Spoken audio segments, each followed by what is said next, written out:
ৰাজ্য চৰকাৰৰ কৰ্মচাৰীসকলৰ বাবে জনাব বিচাৰিছোঁ পুনৰ তিনিটাকৈ গুৰুত্বপূৰ্ণ খবৰ। কৰ্মচাৰীৰ দৰমহা কৰ্তন কৰা হ'ব। কোনসকল কৰ্মচাৰীৰ দৰমহা কৰ্তন কৰা হ'ব? ইপিনে কেবিনেটত লোৱা হৈছে ডাঙৰ সিদ্ধান্ত। স্বাধীনতা দিৱসৰ দিনাই মুখ্যমন্ত্ৰীয়ে কৰিছে বিশেষ ঘোষণা। লগতে অধিসূচনা জাৰি কৰা হৈছে। সবিশেষ আপোনালোকক জনাব বিচাৰিছোঁ। ভিডিঅ'টো প্ৰথমৰ পৰা শেষলৈকে চাই থাকিব। জনাব বিচাৰিছোঁ আজিৰ প্ৰথমটো গুৰুত্বপূৰ্ণ খবৰ। কৰ্তন কৰা হ'ব কৰ্মচাৰীৰ দৰমহা। কোনসকল কৰ্মচাৰীৰ দৰমহা কৰ্তন কৰা হ'ব? কঠোৰ নিৰ্দেশনা জাৰি কৰিছে ৰাজ্য চৰকাৰৰ ফালৰ পৰা। শেহতীয়াভাৱে ৰাজ্য চৰকাৰে জাৰি কৰিছে কঠোৰ নিৰ্দেশনা যে একাংশ কৰ্মচাৰীৰ দৰমহা কৰ্তন কৰা হ'ব।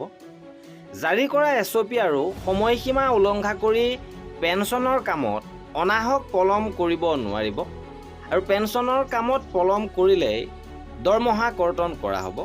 তেনে কাৰ্যালয়ৰ মুৰব্বীসকলৰ ওপৰত জৰিমনা বিহা হ'ব। এই সন্দৰ্ভত কৃতজ্ঞতা পৰ্টেলৰ জৰিয়তে মাহিলী ভিত্তিত প্ৰস্তুত কৰা হ'ব তালিকা। সংশ্লিষ্ট জিলায়ুক্ত আৰু বিভাগসমূহৰ জ্যেষ্ঠতম সচিবসকললৈ প্ৰেৰণ কৰা হৈছে নিৰ্দেশ। লগতে সংশ্লিষ্ট কাৰ্যালয়ৰ মুৰব্বীসকললৈও প্ৰেৰণ কৰা হ'ব। ইপিনে কৰ্মচাৰীৰ দৰমহা কৰ্তন সন্দৰ্ভত আৰু এটা বৃহৎ ঘোষণা কৰিছে মুখ্যমন্ত্ৰীয়ে। কৰ্মচাৰীসকলৰ 20% দৰমহা কৰ্তন কৰা হ'ব। কোনসকল কৰ্মচাৰীৰ দৰমহা কৰ্তন কৰা হ'ব? স্বাধীনতা দিৱসৰ দিনাই মুখ্যমন্ত্ৰীয়ে এই বৃহৎ ঘোষণা কৰিছে। চৰকাৰী কৰ্মচাৰীয়ে পত্নীক এৰি দিলে কৰ্তন কৰা হ'ব 20% দৰমহা। দ্বিতীয় বিবাহ কৰিলেও কৰ্তন কৰা হ'ব এই 20% দৰমহা। ভুক্তভোগী পত্নীৰ একাউণ্টত প্ৰদান কৰা হ'ব এই কৰ্তন কৰা 20% দৰমহা। বিবাহ বিচ্ছেদ নকৰাকৈ আন মহিলাৰ সৈতে সংসাৰ কৰা লোকসকললৈও সাৱধানবাণী শুনালে মুখ্যমন্ত্ৰীয়ে।